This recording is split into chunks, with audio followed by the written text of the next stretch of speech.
Presiden Prabowo mengucapkan terima kasih kepada timnas sepak bola Indonesia usai mengalahkan Arab Saudi 2-0 pada kualifikasi Piala Dunia 2026 zona Asia di Stadion GBK. Sementara itu, Presiden ke-7 Joko Widodo merayakan kemenangan timnas dengan menonton langsung pertandingan di Stadion GBK.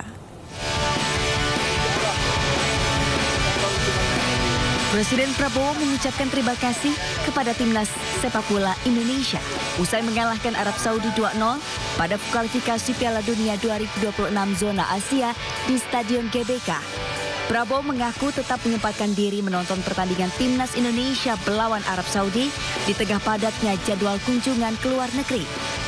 Pernyataan tersebut dilontarkan Prabowo saat hendak menuju Inggris dari Brasil usai menghadiri KTT G20. Insya Allah ya. Saya nggak tahu hitungannya, tapi terima kasih. Tapi Bapak nonton di mobil ya Pak? Iya, terima kasih tim nasional. Luar biasa. Oke. Terima kasih.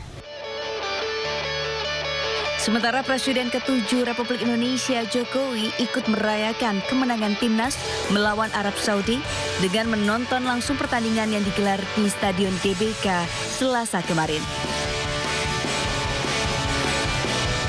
Jokowi terlihat menonton pertandingan dengan memakai jersey Tom Hay. Momen Jokowi menonton langsung pertandingan Indonesia melawan Arab Saudi itu dibagikan langsung Jokowi melalui akun Instagram pribadinya. Tim Liputan A-News melaporkan. Nama bintang muda Marcelino Ferdinand kini menjadi perhatian dunia usai membobol 2 kali gawang Arab Saudi di kualifikasi Piala Dunia 2026. Ya, gelandang serang Oxford United ini diyakini akan semakin bersinar dan mampu memberi warna tersendiri bagi timnas Indonesia.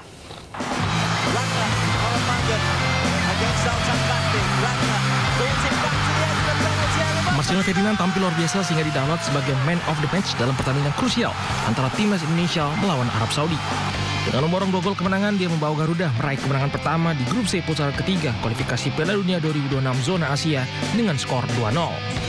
Gol pertama Marcelino tercipta di menit 32 dan disusul dengan gol keduanya di menit ke-57. Marcelino Ferdinand Philippus, pemain kelahiran 9 September 2004, saat ini bermain sebagai gelandang serang di Oxford United, klub divisi 2 Liga Inggris. Di klub itu, Marcelino diperkirakan menerima gaji 783 juta rupiah hingga 3,13 miliar rupiah per tahunnya. Pemain berasal dari Ngada, NTT, dan Surabaya, Jawa Timur ini memulai debut profesionalnya bersama Persebaya Surabaya. Ia meraih pemain muda terbaik di tahun pertama karirnya, serta salah satu talenta muda dalam daftar 60 pemain muda menjanjikan versi The Guardian. Karir internasionalnya dimulai pada tahun 2022, menjadikan Marcelino sebagai salah satu pemain termuda yang debut di timnas Indonesia pada 2022. Marcelino mencatatkan gol termuda untuk timnas Indonesia dalam kualifikasi Piala Asia AFC 2023. Kini pemain debut tahun itu menjadi senjata ampuh pasukan Garuda untuk menghujam gawang lawan demi menjaga asa timnas lolos ke putaran final Piala Dunia 2026. Ya, sementara itu usai digajar kartu merah dalam saat melawan Arab Saudi di babak ketiga kualifikasi Piala Dunia 2026 zona Asia kemarin malam, bek tengah timnas Indonesia Justin Hubner menuai sindiran dari masyarakat Indonesia. Iya, Bayu, sejumlah netizen ini menilai sikap emosional Justin berbahaya bagi tim Garuda. Hubner juga diprediksi tidak bisa mengikuti laga timnas selanjutnya.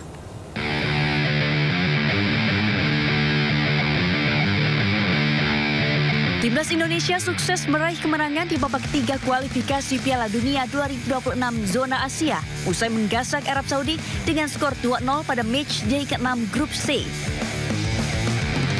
Sayangnya, kemenangan Marcelino Ferdinand dan kawan-kawan kemarin malam harus dibayar dengan Justin Hubner yang diganjar kartu merah oleh wasit. Justin awalnya menerima kartu kuning pertama di babak pertama karena melakukan tackle ke arah kepala lawan. Situasi semakin memanas di babak kedua ketika ia melanggar pemain lawan dalam situasi tendangan bebas. Ia dianggap menghalangi tendangan bebas hingga berujung kartu merah pada menit ke-89. Aksi Justin ini membuat timnas Indonesia harus bermain dengan 10 pemain sampai peluit panjang berbunyi. Ini memang menjadi kartu merah pertama yang didapat Hubner selama membela timnas Garuda. 2 kartu kuning kemarin malam menjadikan dirinya punya koleksi 4 kartu kuning selama bermain di tim nasional. Alhasil, nama Justin Hubner pun menuai gelombang kritikan dari para netizen di media sosial. Tidak sedikit yang menyebutnya sebagai pemain sok jagoan. Di media sosial X, akun Alex10 bahkan menulis, "Kurangi tengilmu Justin, nanti bisa merugikan tim. Untung tadi malam waktu hampir habis. Coba kalau dapat red card-nya di pertengahan babak bisa rusak." Sedangkan akun Haryanto Agung Prasetyo menulis, "Aura kartu kuning plus plus plus." Terima kasih Anda masih di Sido Today, pemirsa. Kita ke informasi lainnya, di mana Presiden kelima Republik Indonesia yang juga Ketua Umum PDI Perjuangan, Megawati Soekarno Putri, menyampaikan seruan agar aparat negara seperti TNI, polisi, dan ASN untuk netral di Pilkada serentak 2024. Ya, melalui video yang diputar saat konferensi pers di kantor DPP PDIP Jakarta, Megawati juga mengingatkan adanya sanksi pidana jika melanggar. Tidak boleh ada kekuatan manapun yang dapat menghalang-halangi kebebasan rakyat untuk memilih. Kepada seluruh aparatur negara, pejabat kepala daerah, TNI, Polri, aparatur sipil negara, camat hingga kepala desa, saya serukan sebagai rakyat juga yang punya hak yang sama untuk bersikap netral dan tidak boleh berpihak. Ingat bahwa Mahkamah Konstitusi telah mengambil keputusan yang sangat penting bahwa aparatur negara yang tidak netral bisa dikenakan sanksi pidana. Itulah makna keputusan MK nomor 136/PUU /22 tahun 2024 melalui revisi pasal 188 Undang-Undang nomor 1 tahun 2018. Pasangan calon gubernur dan wakil gubernur Jakarta nomor urut 3, Pramono Anung dan Rano Karno, kembali bertemu mantan gubernur Jakarta Anies Baswedan di kediamannya di wilayah Lebak Bulus. Iya, pertemuan kali ini juga diikuti oleh Forum Ulama Habaib atau FUHAB.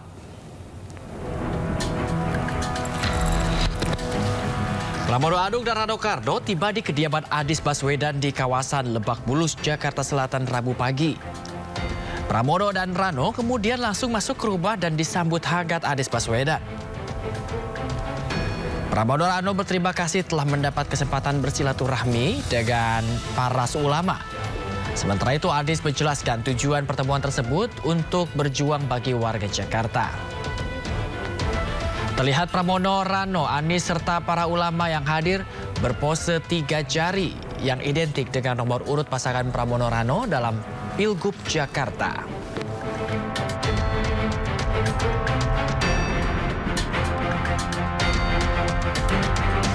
Dukungan terhadap Cagup Jakarta nomor urut 1 Ridwan Kamil terus berdatangan, termasuk dari Presiden ke-7 RI Joko Widodo. RK berharap dukungan ini mampu mendongkrak elektabilitasnya.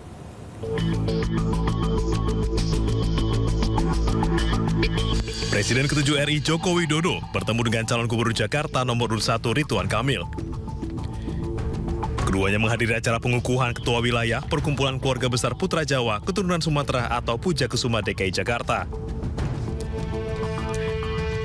RK menyebut Jokowi menyampaikan dukungan dan doa kepada dirinya serta meminta RK untuk terus menyapa warga di sisa masa kampanye. Ya, beliau Pak Ridwan Kamil semua udah tahu. Ada Pujakusuma mungkin Pak. Bapak mungkin mengenalkan Pak ya. Kenapa Pujakusuma Pak? Sudah saya bisikin. Oke, siapa? Ya, semua dukungan pasti berdampak. Apalagi yang mendukung adalah tokoh-tokoh kan.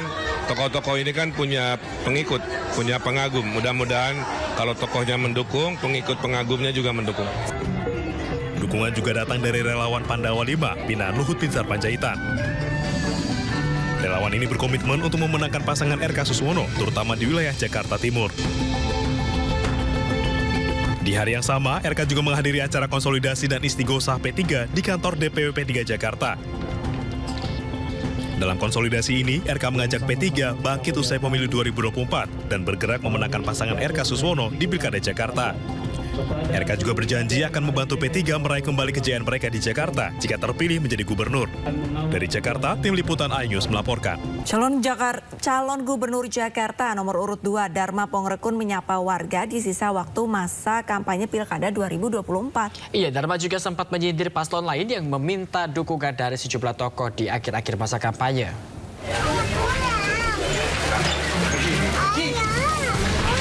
Calon Gubernur nomor urut 2, Dharma Pongrekun, terus mencari dukungan di sisa waktu masa kampanye Pilkada Jakarta. Dharma menyambangi satu persatu warga di Kelurahan Cipinang Muara, Jatinegara, Jakarta Timur, Rabu siang.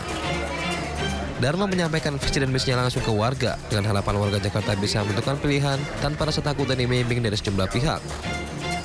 Dharma juga menyebut bahwa dirinya merupakan calon independen yang tak butuh dukungan dari penguasa.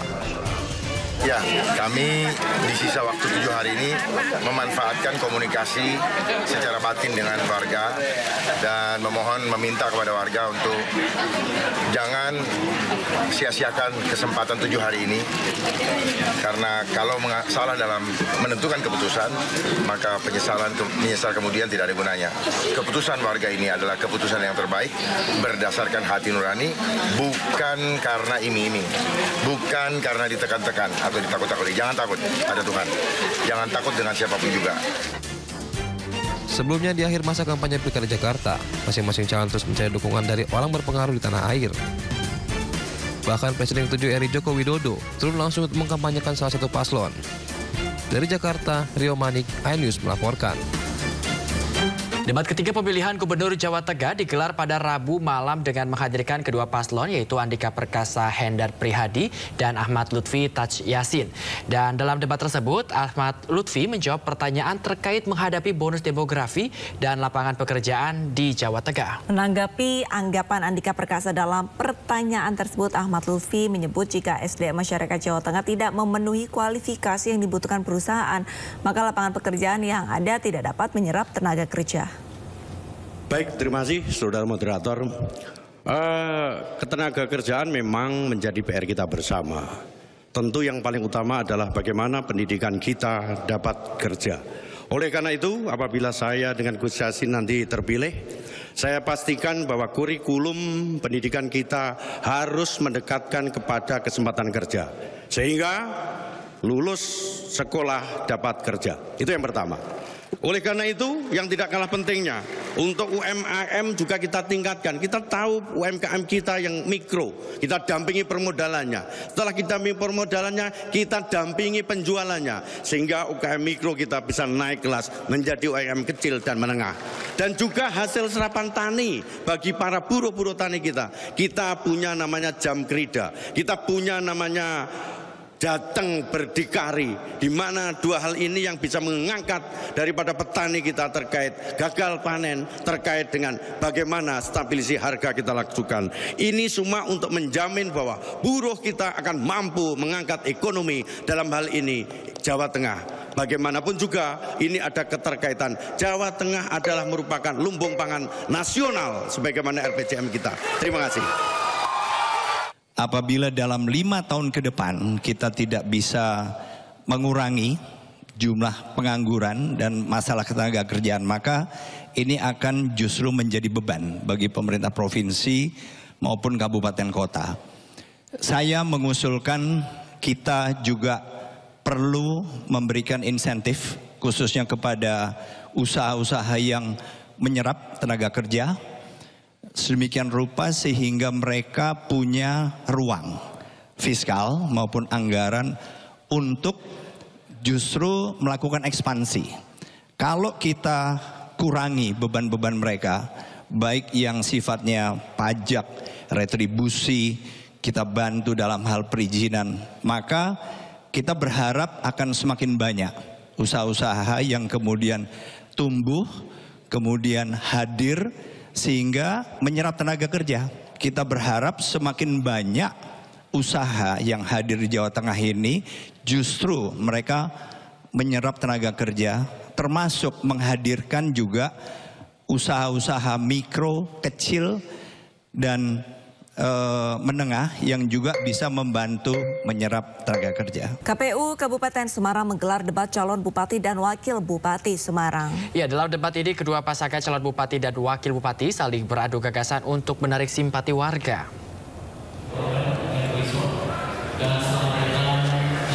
Debat calon bupati dan wakil bupati Kabupaten Semarang digelar oleh KPU Kabupaten Semarang di Kabupaten Semarang. Dua paslon yang mengikuti debat Pilkada Kabupaten Semarang, yakni paslon nomor urut 1, Ngesti Nugraha dan Nur Arifah, dan juga paslon nomor urut 2, Nurul Huda dan Yarmuji. Pada debat ini, kedua pasangan calon bupati dan wakil bupati saling beradu gagasan untuk menarik simpati warga Kabupaten Semarang. Dukungan serta yel-yel kedua paslon di dalam ruangan debat menambah suasana debat paslon bupati dan wakil bupati Semarang semakin meriah. Debat terbuka untuk mensosialisasikan visi dan misi pasangan calon ke masyarakat. Saya, Bu Narifah bersama Pak Nurul, Pak Yarmuji, semuanya sahabat. Jadi tadi setelah selesai, kemudian saya rangkul, saya peluk, dan itu juga sahabat kita, sahabat kami, sahabat saya. Jadi yang terpenting adalah pelaksanaan demokrasi pilkada berjalan lancar, kemudian pasangan mutiara bisa menang, masyarakat adem ayem kondusif, itu yang kita minta. Kita cukup senang dengan ada sesi debat publik ini, debat calon bupati dan wakil bupati yang secara langsung di masyarakat luas bisa tahu tentang apa isi calonnya, idolanya.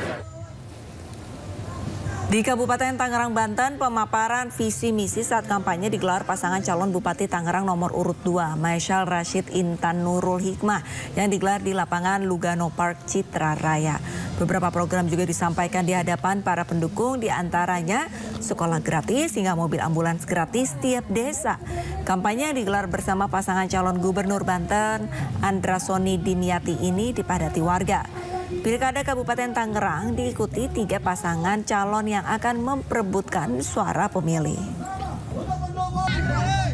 SD, SMP, swasta di Kabupaten Tangerang. Nanti akan kita tuangkan dalam bentuk surat keputusan bupati, peraturan bupati. Yang kedua, pemberian beasiswa untuk anak-anak SMA yang akan melanjutkan kuliah, tapi masyarakat tersebut, siswa tersebut. Dan pemirsa, selanjutnya kami akan ajak Anda mengetahui pantauan lalu lintas hari ini di sejumlah wilayah melalui pantauan CCTV Korlantas Polri. Nah, kita akan bergabung dengan Brigadir Meidina di studio NTMC Polri. Halo Brigadir Meidina, bagaimana pantauan arus lalu lintas di sejumlah titik di wilayah Indonesia melalui pantauan CCTV? Baik, terima kasih Bayu dan Alista, dan juga selamat pagi pemirsa. Menemani aktivitas pagi hari Anda, kami akan mengajak pemirsa untuk mengetahui kondisi arus lalu lintas melalui pantauan CCTV Korlantas Polri di sejumlah titik di wilayah Indonesia. Untuk yang pertama, kita pantau dari kawasan JPO Tebet, Jakarta Selatan, di mana arus lalu lintas pada pagi hari ini dari arah Semanggi akan mengarah ke Cawang melalui arteri dalam situasi lancar, sedangkan arus lalu lintas dari arah Cawang yang akan mengarah ke Semanggi melalui jalur arteri maupun tol saat ini sudah mulai terjadi peningkatan jumlah kendaraan berkaitan dengan jam berangkat perkantoran dan juga aktivitas masyarakat pada pagi hari ini. Kami menghimbau kepada Anda para pengendara untuk tetap waspada dan menjaga jarak aman kendaraan Anda serta menjaga kecepatan maksimal kendaraan Anda. Untuk selanjutnya kita bergeser di kawasan JPO Taman Anggrek, Jakarta Barat, di mana arus lalu lintas dari arah Slipi akan mengarah ke Grogol melalui jalur arteri saat ini dalam situasi lancar, belum terjadi peningkatan jumlah kendaraan yang cukup signifikan di kawasan tersebut. Hal yang sama juga terjadi dari arah tol dalam kota Jakarta yang akan mengarah ke tol Airport Jalan Profesor Sediatmoko dan juga sebaliknya. Kami menghimbau kepada para pengendara agar selalu mematuhi peraturan lalu lintas dengan berada di jalurnya masing-masing karena dapat membahayakan diri Anda pribadi maupun pengendara lain. Untuk selanjutnya kita bergeser di kawasan Simpang Japanan Porong Sidoarjo, Jawa Timur, di mana arus lalu lintas dari arah Surabaya yang akan mengarah ke Malang saat ini dalam situasi ramai lancar. Kendaraan di kawasan tersebut didominasi oleh kendaraan pribadi roda 2 dan juga roda 4. Kemudian arus lalu lintas dari arah Surabaya yang akan mengarah ke Malang ataupun mengarah ke Mojokerto saat ini dalam situasi lancar. Kami menghimbau kepada Anda para pengendara agar selalu mengantisipasi adanya kendaraan umum yang menaik turunkan penumpang di bahu jalan yang menjadi salah satu faktor ketersendatan yang perlu Anda antisipasi. Untuk selanjutnya kita bergeser di kawasan Simpang Kentungan Kaliurang, Yogyakarta, di mana arus lalu lintas dari arah kota Jogja ataupun UGM yang akan mengarah ke Kaliurang ataupun Pakem saat ini dalam situasi ramai lancar. Penambatan kecepatan kendaraan hanya menjelang antrian traffic light saja, selepasnya kendaraan dapat melaju dengan kecepatan normal. Hal yang sama juga terjadi dari arah Maguwoharjo ataupun Solo yang akan mengarah ke Jombor. Kami menghimbau kepada Anda para pengendara agar selalu mematuhi marka jalan serta tetap pada jalur yang benar untuk keselamatan diri Anda pribadi maupun pengendara lain. Dan berdasarkan data IRSMS Korlantas Polri, angka kecelakaan lalu lintas di Indonesia selama 1 kali 24 jam terjadi sebanyak 182 kasus laka lantas dengan rincian 24 meninggal dunia, 23 luka berat dan 260 luka ringan. Dari 182 kasus laka lantas tersebut, 73% didominasi oleh kendaraan roda 2. Maka dari itu kami menghimbau kepada Anda para pengendara agar selalu berhati-hati dalam berlalu lintas dan tetap menjadikan keselamatan sebagai kebutuhan Anda. Dan bagi Anda yang ingin mengupdate informasi selengkapnya seputaran arus lalu lintas, Anda dapat menghubungi call center kami di 1500669 ataupun melalui SMS kami di 9119. Demikian yang dapat kami informasikan, semoga bermanfaat. Selamat pagi dan salam presisi. Silakan kembali ke studio. Terima kasih banyak atas laporannya Brigadir Medina langsung dari studio NTMC Polri Jakarta. Selamat bertugas kembali dan salam presisi. Informasi berikutnya, pemirsa, kantor BKSDM Kabupaten Mapi, Papua Selatan dibakar massa. Aksi pembakaran ini buntut kekecewaan hasil seleksi CPNS yang dinilai tidak transparan dan tidak berpihak ke orang asli Papua.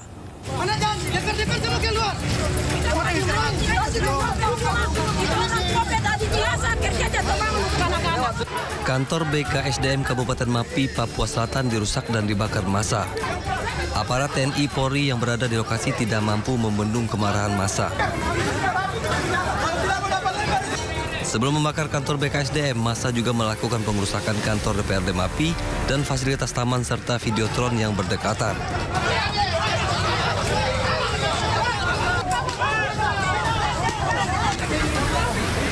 Aksi anarkis dipicu kekecewaan massa pelamar CPNS atas hasil seleksi CPNS yang dinilai tidak transparan dan tidak berpihak pada putra-putri asli Kabupaten Mapi. Keributan di sini karena kekecewaan dari saudara-saudara. Seandainya dari BKPLA ini mereka tetapkan nilai standar antara ijazah SMA dan sarjana, itu saudara-saudara ini mereka bisa mengerti. Sarjana-sarjana yang ada dalam kuota itu tidak dimiliki oleh orang asli Mapi. Orang luar ya? Papua. Yang dimiliki itu hanya dari orang luar. Itu masalahnya. Dalam aksi ini, massa juga meminta kepala daerah untuk bertanggung jawab sebab hasil seleksi CPNS merugikan orang asli Papua. Massa pun akan kembali turun ke jalan dan melakukan pembakaran jika tidak dapat bertemu dengan Bupati dan menjelaskan secara transparan.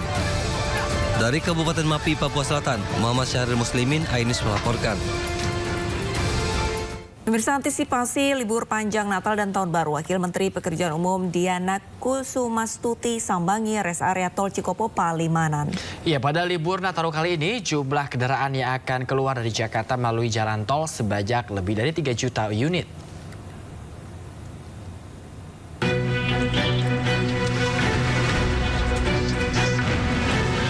Kunjungan mendadak Wakil Menteri Pekerjaan Umum Diana Kusumastuti ke res area kilometer 102 ruas tol Cikopo Palimanan tak lain untuk mengecek kesiapan infrastruktur darat seperti jalan tol dan res area untuk menyambut musim libur Natal dan Tahun Baru. Pada kesempatan ini, Diana juga meminta operator jalan tol Cipali untuk merampungkan pekerjaan proyek jalan tol paling lambat 15 Desember 2024 mendatang. Tindakan ini dilakukan agar proyek perbaikan serta pelebaran jalan tol tidak mengganggu arus mudik atau arus wisata pada saat Nataru. Sebelumnya, Diana memperkirakan total kendaraan yang akan keluar dari Jakarta mencapai 3.057.000 lebih kendaraan atau meningkat 17,9% dari lalu lintas normal. Diana juga menyempatkan diri mengunjungi beberapa lokasi pendukung seperti toilet, masjid, fasilitas bermain anak hingga kantin.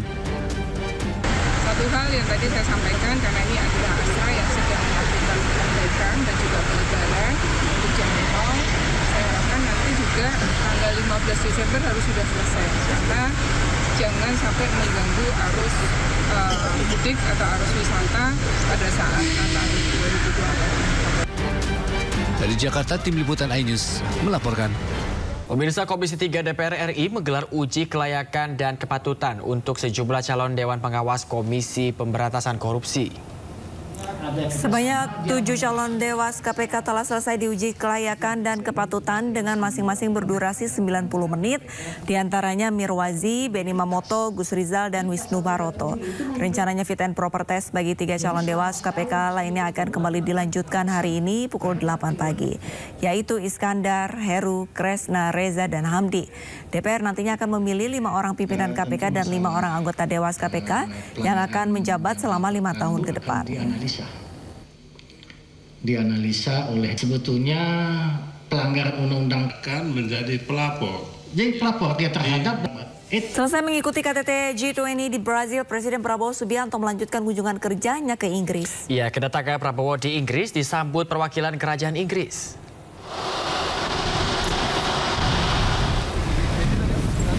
Presiden Prabowo Subianto tiba di Bandara Stansted Airport London pada Rabu pagi waktu London atau sore waktu Jakarta. Setibanya di London, Prabowo disambut oleh perwakilan kerajaan Inggris, Letnan Deputi Charles Anderson. Cuaca di London saat ini terbilang sangat dingin, di mana suhu mencapai -1 derajat. Ia kemudian menyalami satu persatu pihak dari kerajaan Inggris yang hadir di KBRI London.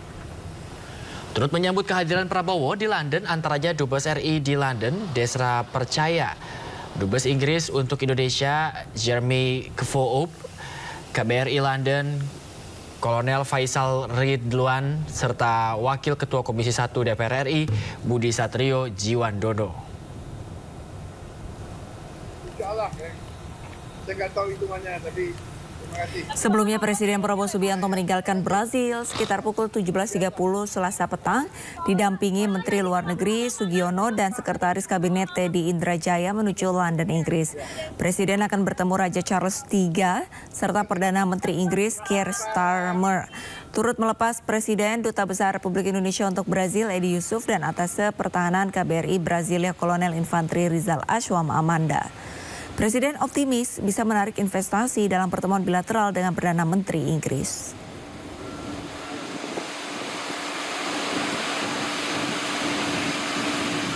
Nah, di tengah lawatannya menuju Inggris, Presiden Prabowo mengucapkan terima kasih kepada timnas sepak bola Indonesia usai mengalahkan Arab Saudi 2-0 pada kualifikasi Piala Dunia 2026 zona Asia di Stadion GBK. Sementara itu, Presiden ke-7 Joko Widodo merayakan kemenangan timnas dengan menonton langsung pertandingan di Stadion GBK.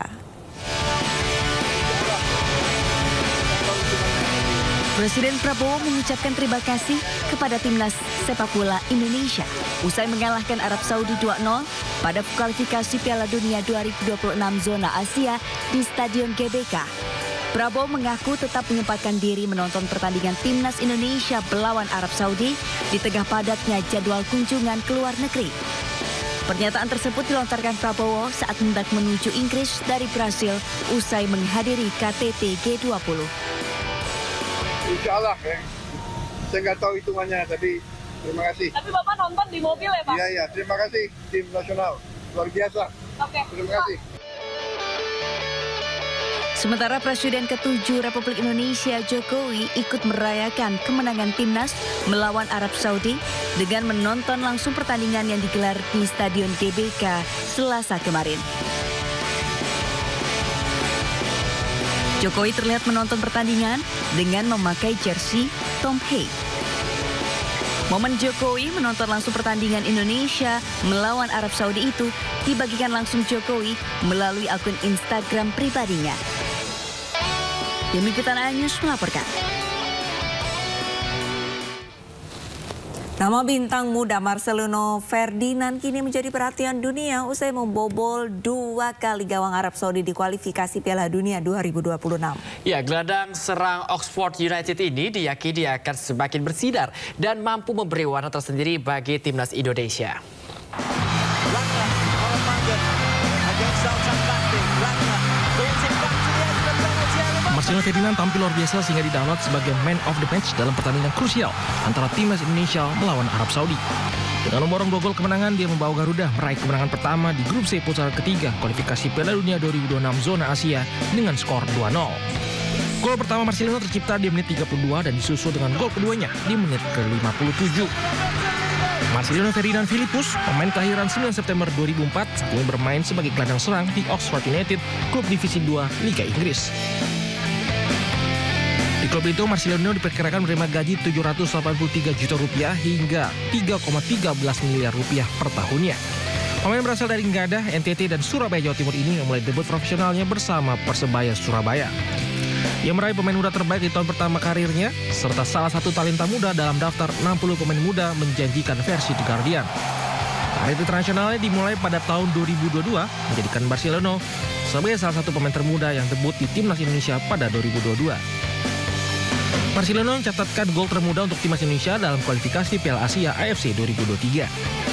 Kini pemain debutan itu menjadi senjata ampuh pasukan Garuda untuk menghujam gawang lawan demi menjaga asa timnas lolos ke putaran final Piala Dunia 2026.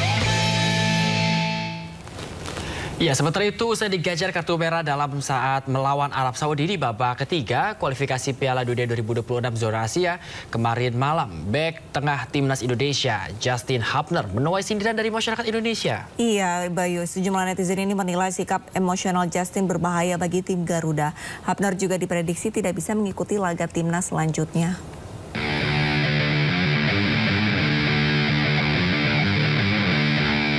Timnas Indonesia sukses meraih kemenangan di babak ketiga kualifikasi Piala Dunia 2026 zona Asia usai menggasak Arab Saudi dengan skor 2-0 pada match day ke-6 grup C. Sayangnya, kemenangan Marcelino Ferdinand dan kawan-kawan kemarin malam harus dibayar dengan Justin Hubner yang diganjar kartu merah oleh wasit. Justin awalnya menerima kartu kuning pertama di babak pertama karena melakukan tackle ke arah kepala lawan. Situasi semakin memanas di babak kedua ketika ia melanggar pemain lawan dalam situasi tendangan bebas.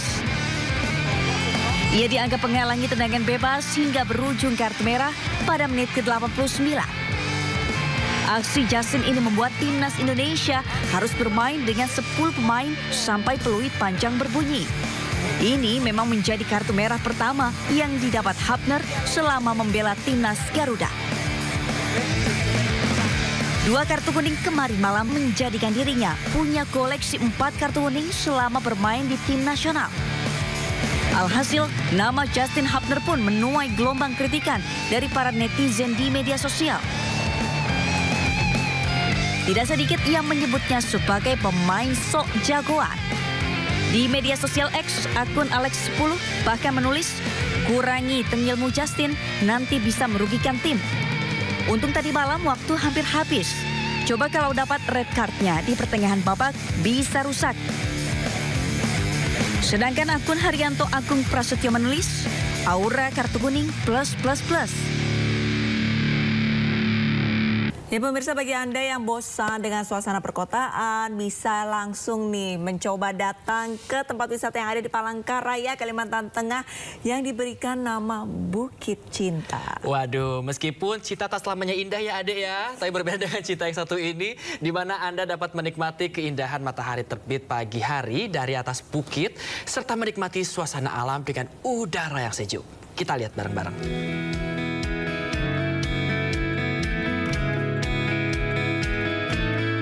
Inilah lokasi wisata yang diberi nama Bukit Cinta yang terletak di daerah Tangkiling, Kecamatan Bukit Batu, Palangkaraya, Kalimantan Tengah.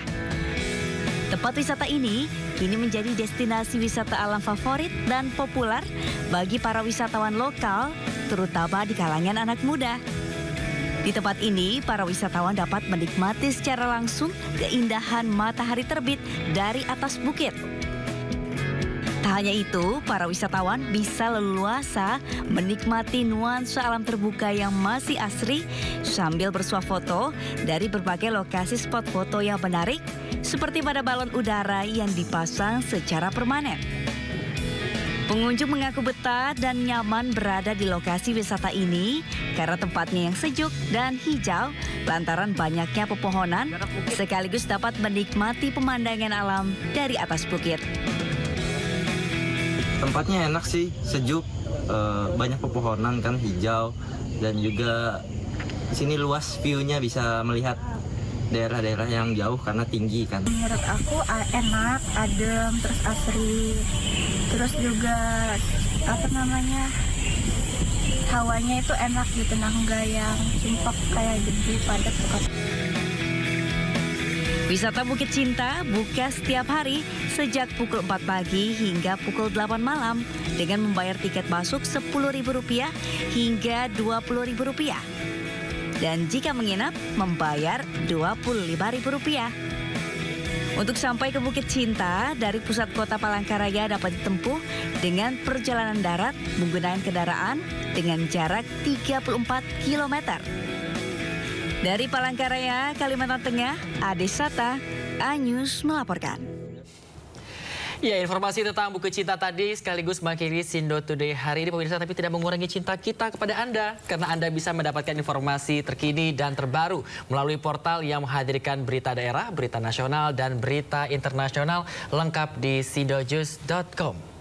Dan mewakili kerabat kerja yang bertugas, pemirsa, saya Arlista Hadi. Dan saya Bayu Pradana, pemirsa. Ya, kami berdua pamit undur diri. Terima kasih dan sampai jumpa.